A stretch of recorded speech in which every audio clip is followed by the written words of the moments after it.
আর একটা বাঘের আরেকটা তলোয়ার নিয়ে আইতাছি কোপায় ফেলাবো, আছে না নাই?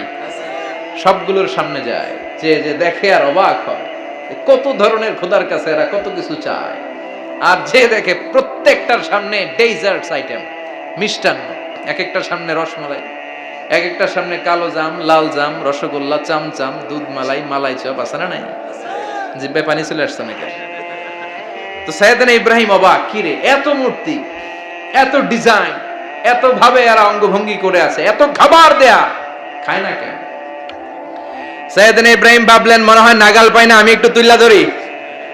উনি রসমালাইয়ের বাটিটা নিয়ে যেটা হা করে আছে ওইটার সামনে যায়, কয় খা। কি কয়? বানাই কইতেছি মনে হয়। ফারাগা ইলা আলিহাতিম, মূর্তিগুলোর কাছে গেলেন। ফাকালা আলা তাকুলুন, খাবি না? খাবি না ডারে আমি কিছু খা, কোরআন থেকে বলছে, ঠিক কি না? উনি ভাবলেন ওরা হয়তো খেতে পারে না, নাগাল পাচ্ছে না, কিংবা আমারে দেখে লজ্জা পাচ্ছে। নিজ থেকে রসমালাইয়ের বাটি তুলে ধরলেন, উনি বললেন খা, আর ওগুলা কয় হা হা করে রয়েছে, নরেও না সরেও না। উনি মুখের সামনে তুলে ধরে বললেন আলা তাকুলুন, খা।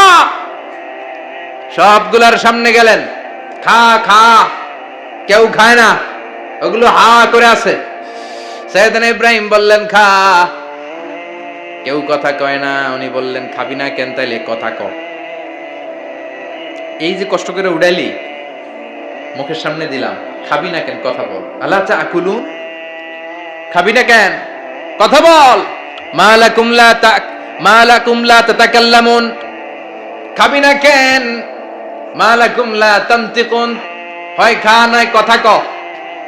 বলতেই লাগলেন খা খা, প্রত্যেকটা মূর্তির সামনে গেলেন, খা, ওগুলা করে আছে হা, কোনো কথা কয় না। কয় কেন খাবি না, তাহলে কথা ক। খায়ও না, কথাও কয় না। আপনার ছেলে বায়না ধরছে, আব্বা চানাচুর খাবো। কি খাবো? চানাচুর কিনে দিলেন, এই নে চানাচুর। এখন চানাচুর খায় না। কিরে বাপ খাবি না কেন, কথাও কয় না, খায়ও না, কথাও কয় না। এখন বাকি আছে কোনটা? কথা কর। ফারাগা আলাইহিম দারবাম বিল ইয়ামিন, ডান হাতে কোপানো শুরু করলেন। ইচ্ছা মতো ঘুষি কিল মারতে মারতে মূর্তিগুলার সাইজ।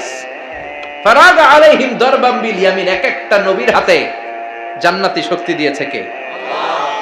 খা নাইলে কথা ক, খায় না, কথাও কয় না, বাকি আছে। মায়ের মারতে শুরু করলেন, মারতে মারতে সব শেষ। তারপরে খুঁজে পেলেন একটা কুড়াল। কি পেলেন? কুড়াল দিয়ে মারতে আরো সুবিধা, খালি এটারে এভাবে মারে, ওইভাবে মারে। মারতে মারতে যতগুলো মূর্তি ছিল সবগুলো মেরে বড় মূর্তিটার গায়ে মারতে যাবে, in the mean time stop, কয় না এটারে মারো না। ফাজআলাহুম জুদাদান, সবগুলারে টুকরা টুকরা, ইল্লা কাবীর আল্লাহুম, বড়টা ছাড়া ওইটারে রেখে দিলেন। আর বুদ্ধি করে কুড়ালটারে বড়টার কাঁধে ঝুলাইয়া দিলে, বড় মূর্তিটার কাঁধের মধ্যে ঝুলাই দিলেন। ঘটনাটা সুন্দর হয়েছে না? এখন কেমন যেন মনে হয় এটা কুপাইয়া দাঁড়া রয়েছে বাপের বেটার মতো। বড় পূজার শেষ, পূজার দিনক্ষণ শেষ। বিকেল বেলা পূজা মণ্ডপ থেকে সব এসে দেখে সর্বনাশ। পাহারাদার ইব্রাহিম কই, আনতা ফাআলতা হাযা বিআলিহাতিনা ইয়া ইব্রাহিম। ইব্রাহিম সর্বনাশ কে কইছে? তুই কইছত নি? কই আইনো, বড়টাই কইছে। ওইটারে জিজ্ঞেস করো। বাল ফাআলাহু কাবীরুহুম হাযা ফাসআলুহুম ইন কানু ইয়ানতিকুন, কোরআন থেকে বলছি, আমি করি নাই। ওই দেখ কুড়ালটা কার কান্দে, বড়টার কান্দে, ওইটারে জিগা। সবাইকে খাইছে। সবাই বলে ইব্রাহিম তুমি কি জানো না এগুলো কথা বলে না?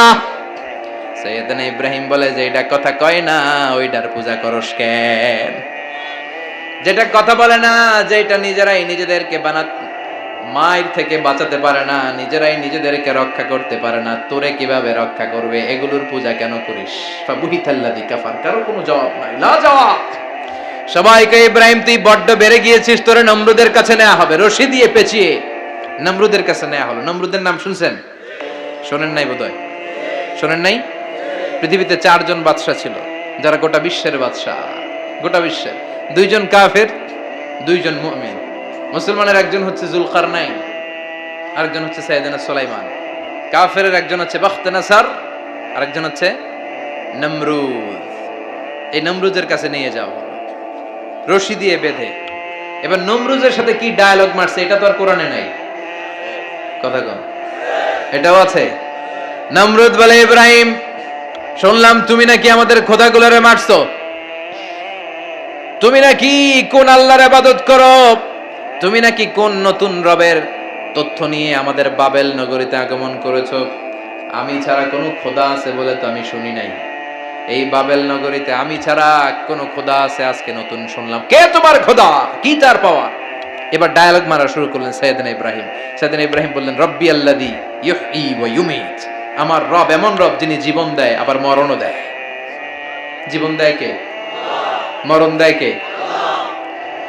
নমরুদ বলে, তাই তোমার আল্লাহ জীবন দেয় মরণ দেয়? আনা উহয়ী ওয়া উমীত। এবার নমরুদ ডায়ালগ মারতেছে, খালি ডায়ালগ। আনা উহয়ী ওয়া উমীত, আমিও তো জীবন দেই, আমিও তো মরণ দেই। সাইয়েদনা ইব্রাহিম বললেন, তুমিও যদি আমার আল্লাহর মতো জীবন দাও মরণ দাও তাইলে দেখাও। নমরুদ জেলখানা থেকে দুইজন ফাঁসির আসামিকে ধরে আনলো। ধরে এনে একটা ধারালো ছুরি নিয়ে প্রথম আসামির পেটের ভিতরে ধা করে ছুরিটা ভরে দিয়েছে। ফিনকি দিয়ে রক্ত ছুটলো। লোকটা ছটফট ছটফট ছটফট করতে করতে দুনিয়া থেকে বিদায়। এবার পেট থেকে ছুরিটা বের করে দ্বিতীয় আসামির পেটের মধ্যে ঢুকাতে যাবে ধা করে। In the mean time stop, ঢুকায় নাই। পেটে ঢুকাইতে যেও ঢুকায় নাই। কয়, ইব্রাহিম এই যে দেখো, তোমার সামনে প্রথম লোকটারে আমি জীবন মৃত্যু দিলাম, আর এটারে মৃত্যুর পথ থেকে বাঁচাই এটারে আমি জীবন দিলাম। প্রথমটারে দিলাম জীবন, পরেরটারে দিলাম, প্রথমটারে দিলাম মরণ, পরেরটারে দিলাম জীবন। তোমার রব যে যেরকম করে জীবন দেয় আর মৃত্যু দেয়, আমিও জীবন দেই, আমিও মৃত্যু দেই। চিল্লায় পড়েন নাউযুবিল্লাহ। সাইয়েদনা ইব্রাহিম বিপদে পড়ে গেলেন। তাই তো, আসলেই তো প্রথম লোকটারে মৃত্যু দিল, দেয় নাই? কথা কন, ছুরি মেরে রক্ত বের করে ওর মৃত্যু দেয় নাই? পরের লোকটারও একই ভাবে মৃত্যু দিতে যে সেখান থেকে বাঁচিয়ে জীবন দিল। ভেজাল আছে না নাই? এবার সাইয়েদনা ইব্রাহিম বলে, ফাইন্নাল্লাহা ইয়াতি বিশ-শামসি মিনাল মাশরিকি ফাআতি বিহা মিনাল মাগরিবি ফাবুহিতাল্লাযী কাফার। সাইয়েদনা ইব্রাহিম বললেন, বুঝলাম তুমি আমার আল্লাহর মতো জীবন দাও, বুঝলাম তুমি আমার আল্লাহর মতো মরণ দাও, কিন্তু নমরুদ খেয়াল করে শোনো, আমার আল্লাহ প্রতিদিন সকাল বেলায় পূব আকাশ থেকে জল জলে সূর্যটা উঠায়। তোমার যদি এরকম কোন ক্ষমতা থাকে, তুমি আগামীকাল সকাল থেকে পূর্ব দিক থেকে সূর্য না উঠিয়ে পশ্চিম দিক থেকে সূর্যটা উঠাও। ফাবুহিতাল্লাযী কাফার। এবার ধরা গেছে, এবার জায়গার মধ্যে ধরা, একেবারে স্টপ, লা জবাব। নমরুদের মুখে কোনো জবাব নাই। এবার নমরুদের মেজাজ নরম নাকি গরম? কথা কন। গরম মেজাজ নিয়ে কয়, হাররিকু, এটারে আগুনে জ্বালা, এটারে আগুনে ফেল। নমরুদ বুঝে নাই যে আগুনের মালিক কে। বিশাল আগুনের কুণ্ডলি পাকিয়ে সাইয়েদনা ইব্রাহিমকে আগুনের মধ্যে ফেলে দেয়া হলো। হাতের মধ্যে রশি, পায়ের মধ্যে রশি, সারা দেহের মধ্যে রশি পেঁচিয়ে আগুনের কুণ্ডলিতে ফেলে দেয়া হলো। মুহূর্তের মধ্যে আগুনের প্রজ্বলন শক্তি ওই রশিগুলোকে জ্বালিয়ে পুড়িয়ে ছারখার করে দেয়, কিন্তু সাইয়েদনা ইব্রাহিমের দেহের একটা পশমও জ্বালায় না। যে রশি দিয়ে টাইট করে বাঁধছে, ওনার দেহের সাথে লাগানো টাচ করা রশি, ওই রশি জ্বলে যায়, কিন্তু সাইয়েদনা ইব্রাহিমের পশম জ্বলে না। চিল্লায় পড়েন আল্লাহু আকবার। যদি তোমাদের মাঝে কেউ ইব্রাহিমের মতো ঈমান আনিতে পারো, অগ্নিকেও পুষ্প বলে পরিণত করিতে পারো, ঠিক কি না? মুসার মতো ঈমান হলে রাস্তা হবে সাগর জলে, ইউসুফের মতো ঈমান হলে একে একে দরজা খোলে। সাইয়েদনা ইব্রাহিমের মতন ঈমান যদি আজও থাকে বিদ্যমান, অগ্নিকুণ্ডে দেখতে পাবে খুবসুরত এক ফুলবাগান, ঠিক কি না? ওই ঈমানটা দরকার। ওই ঈমান যদি ঈমানের মতো হয়, আগুনের কুণ্ডলকে ফুলবাগান বানিয়ে দিবে কে? সাইয়েদনা ইব্রাহিম বসে রইলেন। নমরুদ কয়, আরো আগুন জ্বালা, এলাকার বড় বড় গাছগুলো তক্তাগুলো কেটে আগুনের কুণ্ডলিতে ফেল। তক্তা লাকড়িগুলো আগুনের কুণ্ডলিতে ফেলা মাত্র দাউ দাউ করে লাকড়িগুলোকে, তক্তাগুলোকে আগুন জ্বালিয়ে দেয়, কিন্তু সাইয়েদনা ইব্রাহিমকে জ্বালায় না। সুবহানাল্লাহ। আগুনের মালিক কে? ওই আল্লাহ আজও আছে না নাই? তিনি আগুনরে অর্ডার করলেন, সৃষ্টির শুরু থেকে তোকে একটা ধর্ম দিয়েছি, সব জ্বালিয়ে দেয়া, পুড়িয়ে দেয়া, আজকে কয়েকদিনের জন্য তোর ধর্মটাকে আমি স্টপ করে দিলাম। চিল্লায় পড়েন আল্লাহু আকবার। কুল্লা ইয়া নারু কুনি বারদান ওয়া সালামান আলা ইব্রাহিম। আল্লাহ বললেন, আগুন খবরদার, আমার ইব্রাহিমের গায়ের যেন পশম না পুড়ে যায়, কারণ ইব্রাহিমের সন্তান হবে ইসমাইল, আর ওই ইসমাইলের বংশে আমি পাঠাবো আখিরি জামানার পয়গাম্বর। ইব্রাহিমের জন্য কিছু না হয়, কোন ইবারদা, ঠান্ডা হয়ে যা, কি হয়ে যা, কিন্তু এত বেশি ঠান্ডা হবি না যাতে ইব্রাহিমের সর্দি না লেগে যায়। সুবহানাল্লাহ। আগুন বলে, আপনি বললেন কোন ইবারদা, ঠান্ডা হ, আবার কোন এত ঠান্ডা হবি না যাতে সর্দি না লাগে, কেমন ঠান্ডা হবো? আল্লাহ বললেন, সালামান আলা ইব্রাহিম, সালাম হয়ে যা, শান্তির গুলবাগিচা হয়ে যা, এয়ার কন্ডিশন নাতিশীতোষ্ণ হয়ে যা। চিল্লায় পড়েন আল্লাহু আকবার। 40 দিন ছিলেন এই আগুনের কুণ্ডলিতে, কিচ্ছু হয় না। সুবহানাল্লাহ পড়বেন না? শেষ জীবনে উনি ওনার নাতিপুতিদের সাথে গল্পের সময় বলতেন যে আমার জীবনের সবচেয়ে আরামদায়ক সময় কাটিয়েছি আমি ইব্রাহিমের আগুনের, নমরুদের আগুনের কুণ্ডলির ভেতরে থেকে। চিল্লায় কোন সুবহানাল্লাহ। তার মানে পুরো আগুনের কুণ্ডলির এই গুলবাগিচা বানিয়ে দিয়েছে কে? ওনার জীবনের শ্রেষ্ঠ সময় নাকি এটা, সবচেয়ে আরামসে নাকি কাটিয়েছে এই আগুনের কুণ্ডলির ভেতরে। চিল্লায় পড়েন আল্লাহু আকবার। এবার আল্লাহ ডেকে বলেন, নমরুদ অনেক হয়েছে, আর না, অনেক চান্স তোমারে দিছি আমি, অনেক ছাড় দিছি, মাগার ছেড়ে দিব না। আল্লাহ কি দেয়? ছাড় দেয়, ছেড়ে দেয় না। মনে থাকবে? চিল্লায় বলেন তো, আল্লাহ কি দেয়? কি দেয় না? নমরুদরে এতক্ষণ ধরে কি দিছে, কিন্তু কি আল্লাহ ছেড়ে দিবে? কথা বলেন। আল্লাহ বলে, তোরে মারতে আমার কামান লাগবে না, গোলা লাগবে না, ফেরেশতা লাগবে না, তলোয়ার লাগবে না, নমরুদ তোরে মারবো আমি ল্যাংড়া মশা দিয়া। ফাআরসালাল্লাহু তাআলা বাউদা, আল বাউদাতু জুনদুম মিন জুনুদিল্লাহ। এই মশাগুলো আল্লাহর সৈনিক। কথা কন। এই মাছিগুলো আল্লাহর সৈনিক, এই সাপ আর ব্যাঙগুলো আল্লাহর সৈনিক, এই বাতাস আল্লাহর সৈনিক, এই মাটি আল্লাহর সৈনিক। মাটি যদি কাঁপাকাঁপি শুরু করে, বসে থাকা যাবে? কথা কন। ভূমিকম্প হইলে সব দৌড়াদৌড়ি আছে না নাই? আগুন লাগলে দুর্ঘটনা আছে না নাই? বাতাস যদি 70 থেকে 80 কিলোমিটার বেগে ছুটে আসে, দুর্ঘটনা আছে না নাই? ফারসালাল্লাহু বাউদা, আল্লাহ একটা ল্যাংড়া মশা পাঠালেন। এই ল্যাংড়া মশা নাকের ভিতর দিয়ে ঢুকে মস্তিষ্কের মাঝখানে যে কামড়াতে শুরু করেছে। মশার কামড় খাইছেন না আপনারা? শীতকালে যখন আমরা কম্বল মোড়া দিয়ে ঘুমাই, কানের সামনে যখন পন পন শুরু করে, কেমন লাগে? কি বিরক্তি লাগে না? আবার ঝেড়ে টেরে আবার শুই, আবার পন পন। তো পন পনের আওয়াজই আমাকে সহ্য হয় না। ওই মশা নাকি দিয়ে ঢুকে এদিকে কামড়া, ওই বেড়ার কেমন লাগে? কথা কন। নাকের ভিতর দিয়ে মশা ঢুকে ভিতরে কুটকুট কুটকুট করে কামড় মারে।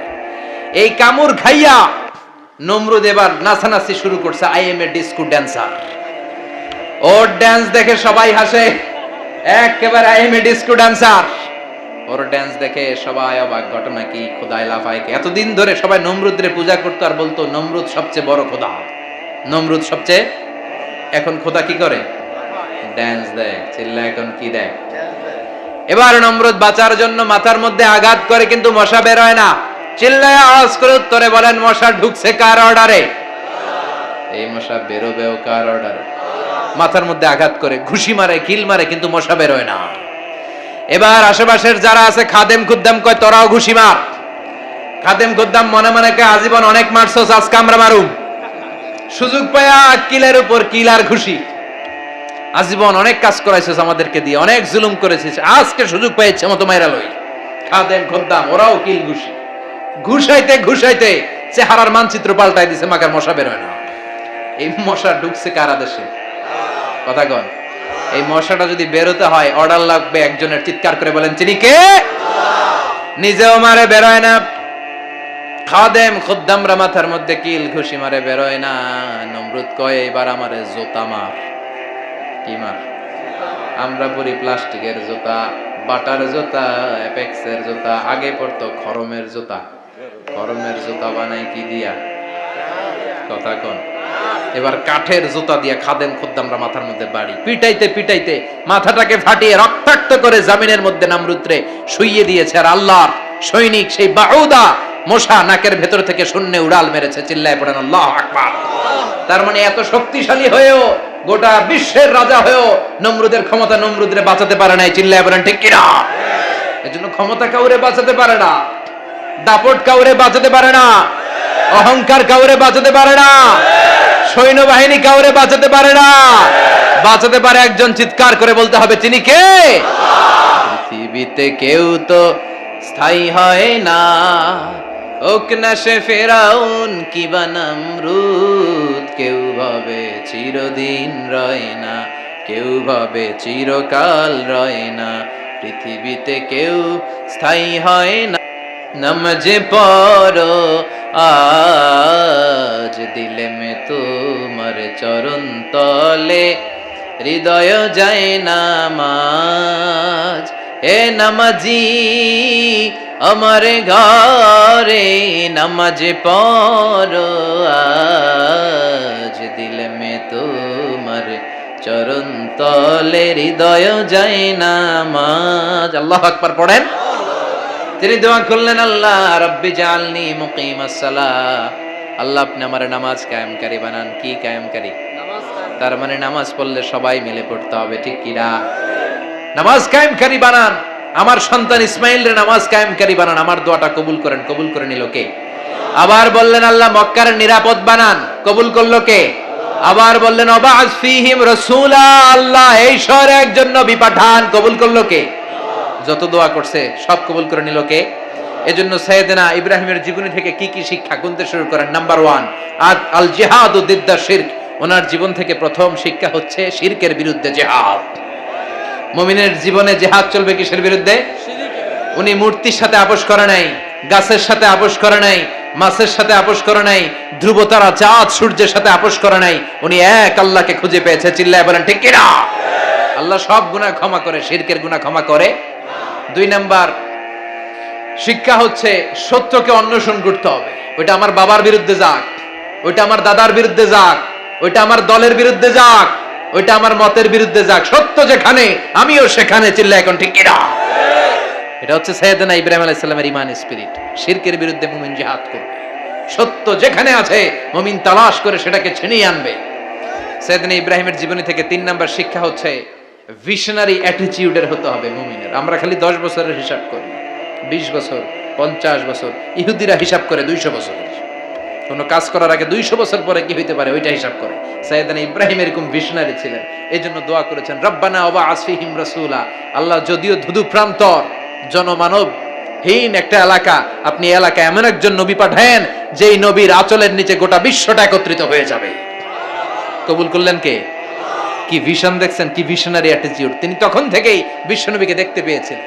এজন্য ভিশনারি অ্যাটিটিউডের হন, স্বপ্নবাজ হন। স্বপ্ন সেটা না যেটা মানুষ ঘুমিয়ে ঘুমিয়ে দেখে, স্বপ্ন সেটা যেটা অর্জনের আকাঙ্ক্ষা মানুষের ঘুমাতে দেয় না। এটা ছিলেন সাইয়েদনা ইব্রাহিম, ভিশনারি অ্যাটিটিউডের ছিলেন। 4 নাম্বার শিক্ষা, যোগ্য প্রজন্ম তৈরি করে যাওয়া। উনি কি প্রজন্ম তৈরি করছে দেখেন। প্রথম ছেলে ইসমাইল, দ্বিতীয় ছেলে ইসহাক। ইসহাকের চ্যানেলে বনি ইসরাইলের সব নবীরা আসলো, আর এই চ্যানেলে বিশ্ব নবী আসলো।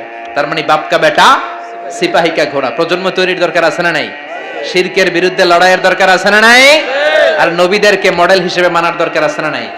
আমাদের মডেল কি কবিরা না নবীরা? নায়করা না নবীরা? নেতা নেত্রীরা না নবীরা? আমরা যেন নবীদেরকে মডেল হিসেবে মেনে জান্নাতে উপযুক্ত হতে পারে। আল্লাহ তুমি